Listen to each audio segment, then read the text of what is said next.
Chers frères et sœurs, nous traversons des heures sombres pour la politique de notre pays, la France.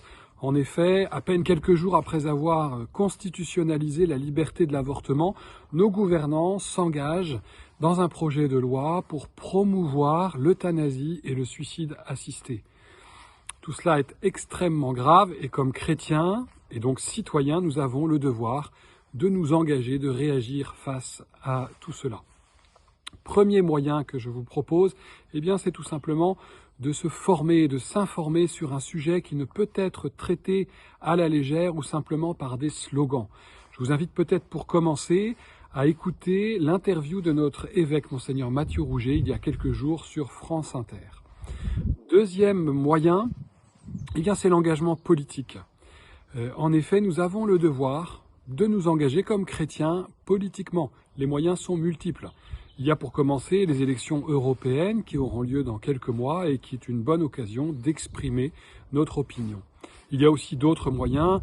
Il est certain que les pétitions et autres appels à manifester ne manqueront pas dans les semaines et les mois à venir. Alors ce n'est pas le rôle de la paroisse de dire à quiconque ce qu'il doit signer ou à quelle manifestation il doit participer.